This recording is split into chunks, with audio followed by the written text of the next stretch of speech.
Hey guys, my name is Tastic and today we are playing Choices. I found this in an app store and I wanted to play it, so let's get started.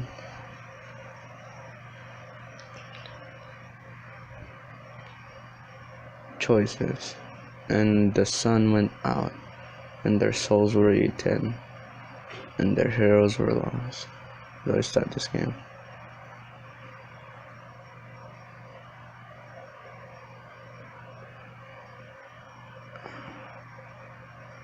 Alright, I'll be back when the game starts. And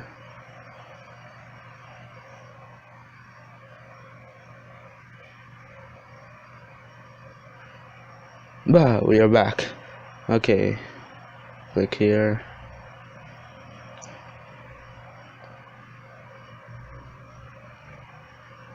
Develop with the assistance of Victoria's thing. I'm gonna click that. I am older.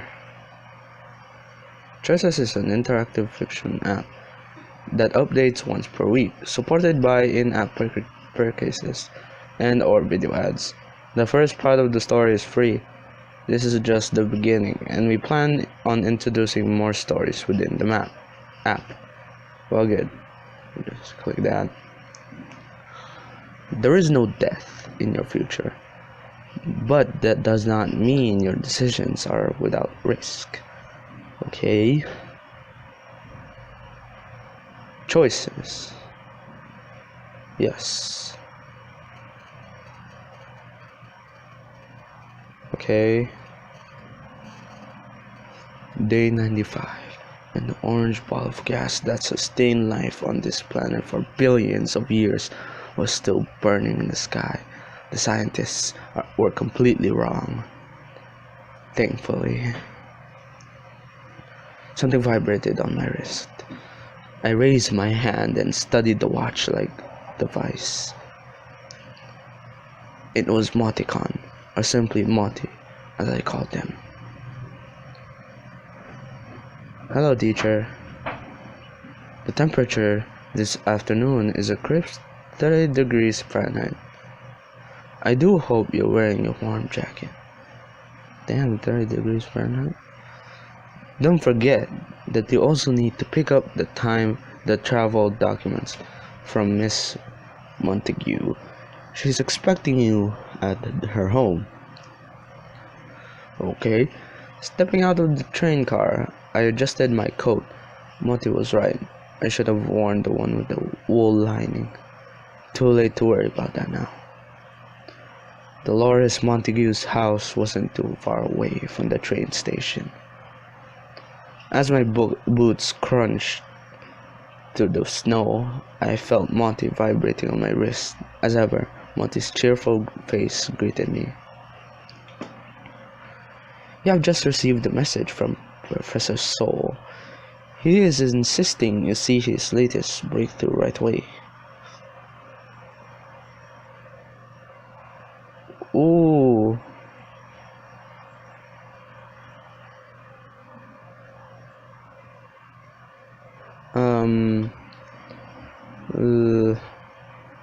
Let me see, Delores. Sorry.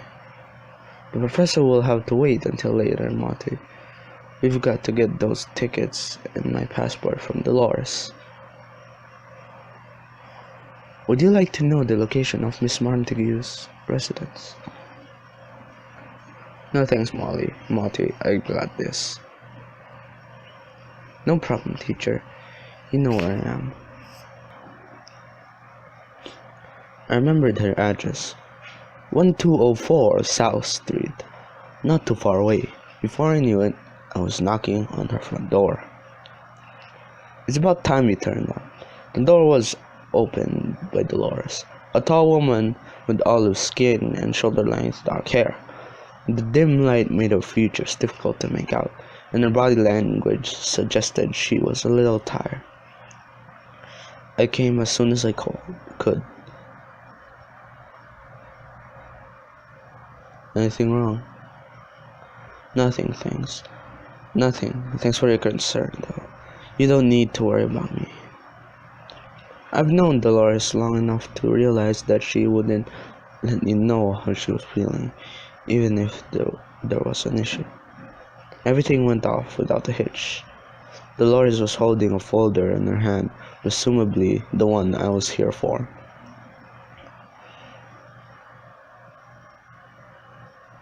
Was there any trouble?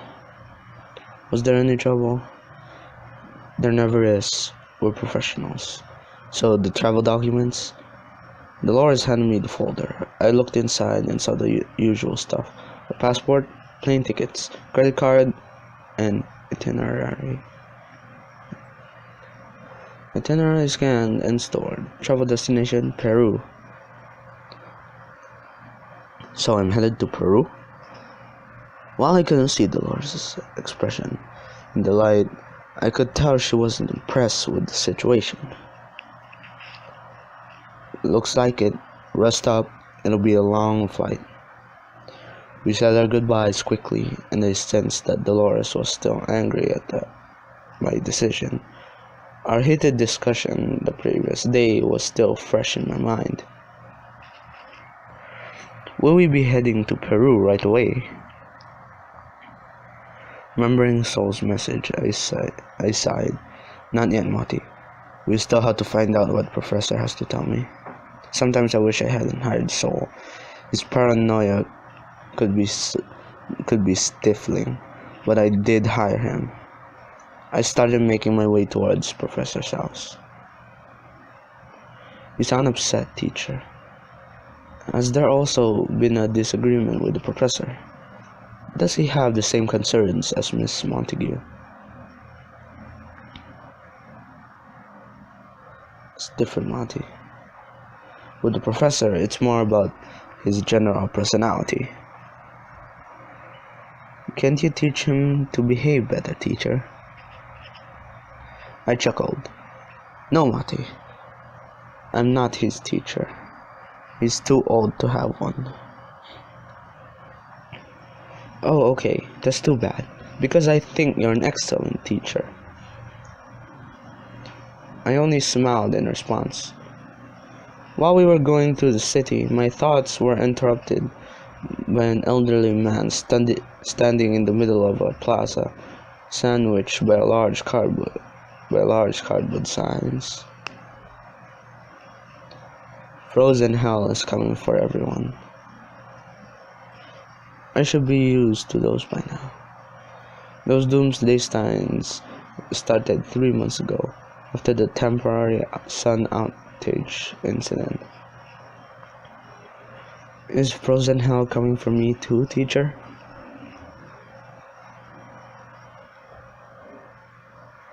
Only humans go to hell, Mati. I understand, teacher. Now that I wasn't thinking about it, I wondered if that was strictly true, considering how freezing cold it was this winter. It was a good thing Mati couldn't feel the chill. After about 20 minutes, I finally arrived. I wrapped my arms around myself and shivered a little. I was snowing throughout the entire journey. It was snowing. I crossed the lawn and pushed the buzzer on the front door. No response. I tried again. Still nothing. The door was locked, obviously. Maybe he had gone out. Pick the lock. Something about the situation was putting me off. Why would the professor send me an urgent message and not be home? There wasn't anyone on the street, and even if there was, the snowfall would provide excellent cover. I pulled out my set of lockpicks and began working on the lock. Isn't lockpicking legal, teacher? Yes, but sometimes we have to do illegal things. Besides, I'm doing this to check on the professor. I'm sure he'll understand. I understand, teacher. Sometimes we have to do illegal things to help our friends. Exactly. Click. The door finally opened with a soft creak. You did it. That I did. I smiled and put my lockpicks away. Giving the street one last glance, I let myself into the professor's home. There was a large suitcase sitting by the front door.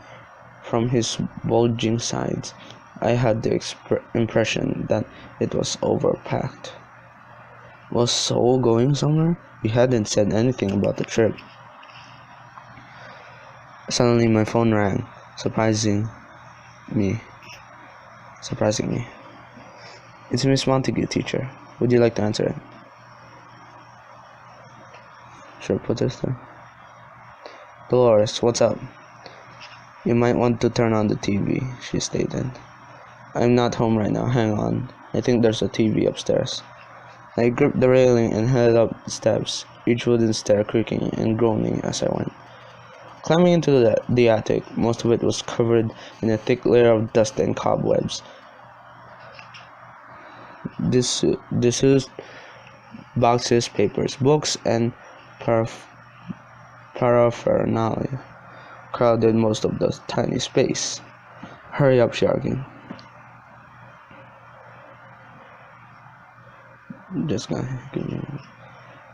One area, however, had seen frequent use.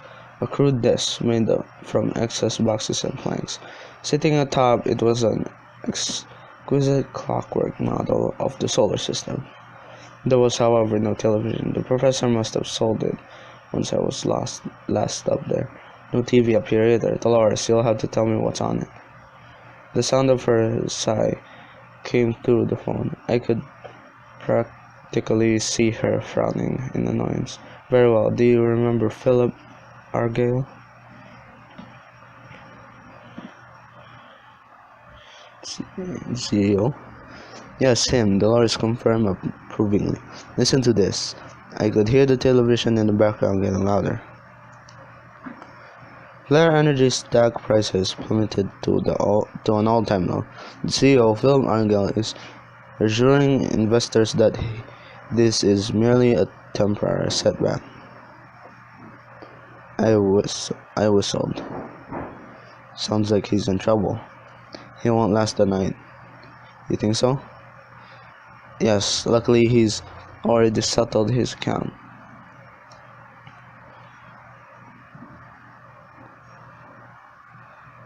That's something I missed. Also, you might want to know that none of our connections are responsible, Delores added. Good to hear. With nothing else of interest in the attic, I decided to explore elsewhere. I passed by the bulging luggage in front of the door. As I climbed down the second flight of stairs, I headed for the basement. Ah yes, there's something else I forgot to tell you earlier. It's quite important. Hang on, it's a little dark down here. I said as I felt along the basement wall. The entire room was pushed back. You see? Oh, someone's at the door. Won't be a moment. I could hear her footsteps fade as she walked through the front door.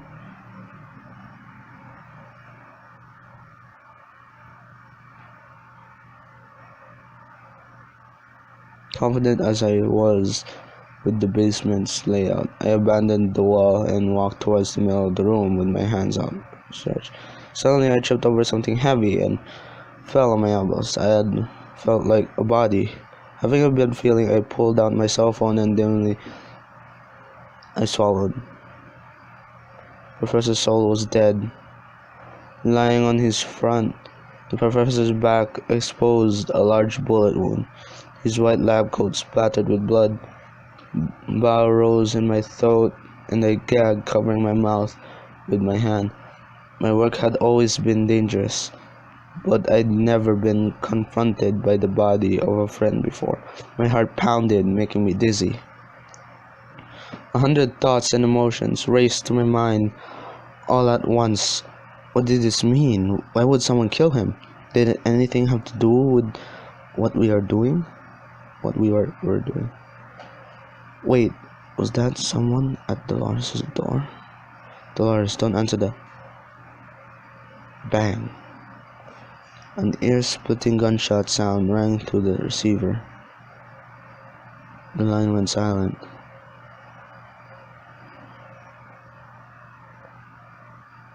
Stay on the line, trying to listen. Silence. I had to reach Delores. I scrambled to my feet and bounded up the stairs, keeping the phone glued to my ear, hoping that Delores would speak again. "Teacher, this is the most alarming. I am concerned for Miss Montague's future." "Me too, Monty." I pulled open the front door and felt a cold blast of air in my face. It had begun to snow again. "I have calculated that it would take you between 25 and 30 minutes to reach Miss Montague's residence." I knew that I could probably get there in half the time if I called a taxi. That would mean cutting me off my connection with Dolores' phone, however.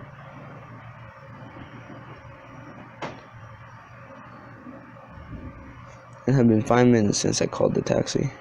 I was getting cold in the snowfall, and the snowfall was becoming heavier by the minute, obscuring the sky. "I've calculated that the taxi company you called for is operating at 32.8% outside of optimum punctuality.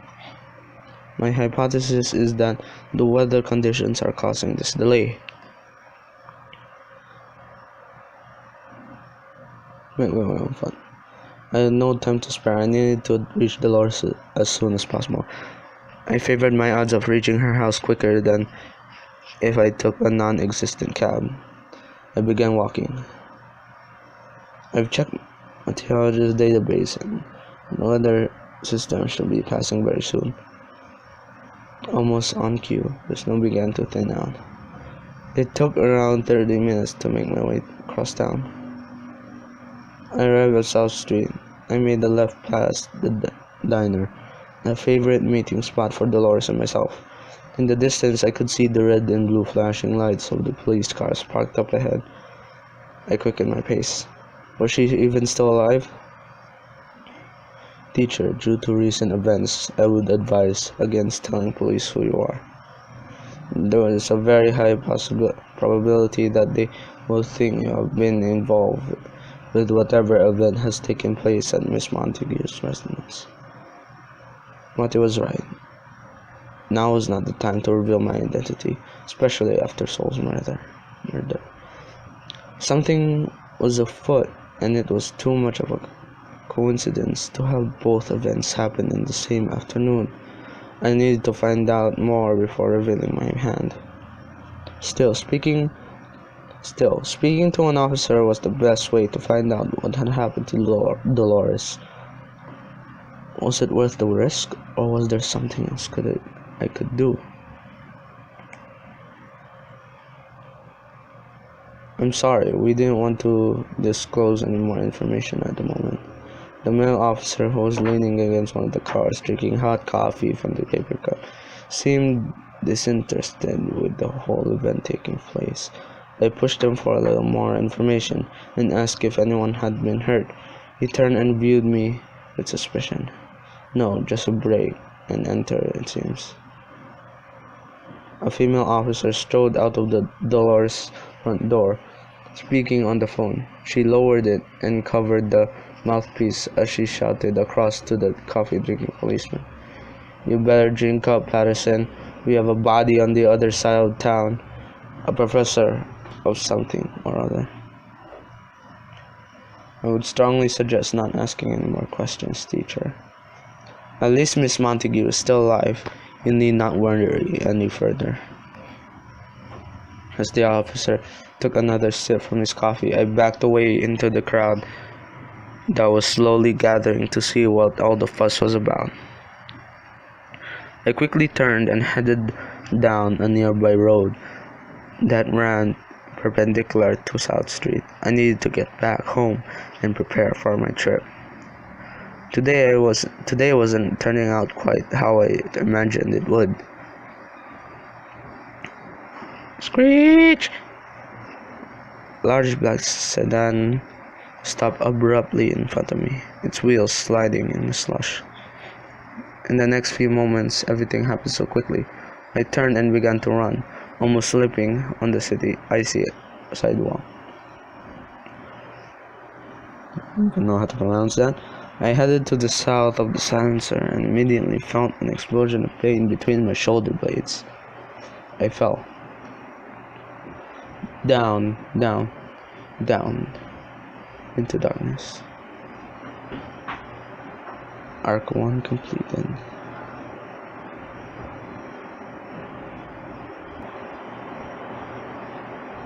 Alright, that is the episode. That was Arc 1.